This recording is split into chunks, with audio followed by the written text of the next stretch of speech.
जाफर आबाद में दरख्तों की बेदरिक कटाई का अमल तेजी से शुरू हो गया है। दही इलाके तो अपनी जगह, लेकिन डेरा अल्लायार शहर में महकमा जंगलात के नाक के नीचे भी दरख्तों की कटाई की जा रही है।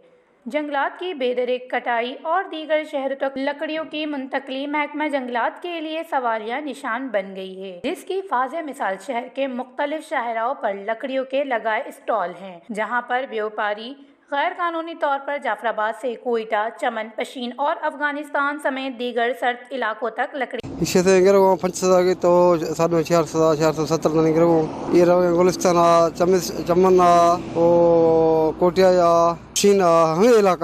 ये सर लकड़ी जो है ना हम कोयटा, पशीन, गुलिस्तान इस इलाके से मुंतकिल कर रहे हैं। और गुर्बत है, महंगाई है, इसलिए जो हम लकड़ी भी ले रहे हैं बिल्कुल बड़ी महंगाई से 450 से लेकर 500 तक हम ले रहे हैं। ये इधर बहुत जो है ना रकम इधर कम मिल रहा है हमको भी, बस गरीब हम अपने बच्चों का गुजारे के लिए इधर काम कर रहे हैं।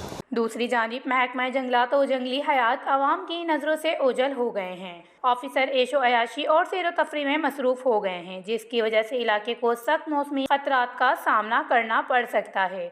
लकड़ियों के लगाए गए स्टॉलों पर मौजूद कारोबारी लोग कहते हैं कि अफगानी पठान दरख्त काट कर इन्हें लकड़ियां फराहम करते हैं। हम लोगों को पठान दे रहे हैं, हाँ पता नहीं अफगानिस्तान के हैं या कोयटा के हैं, पता नहीं कहाँ से आते हैं, यहाँ नकल मकानी करके आकर बैठते हैं, फिर ये जो है ना लकड़ी दूसरे ज़मींदारों से लेते हैं, फिर हम लोगों तक इधर पहुँचाते हैं।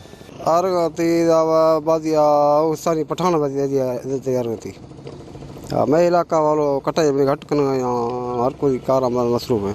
यकीनन दरख्तों के दुश्मनों के पश्त पनाही महकमा जंगलात के ऑफिसर करते होंगे। शहरियों ने डिप्टी कमिश्नर जाफराबाद समेत तमाम हुक्काम बाला से नोटिस लेने की अपील की है, ताकि जाफराबाद मजीद कुदरती आफात और मौसमी मुश्किलात से बच सके। वश न्यूज़, जाफराबाद, बलूचिस्तान।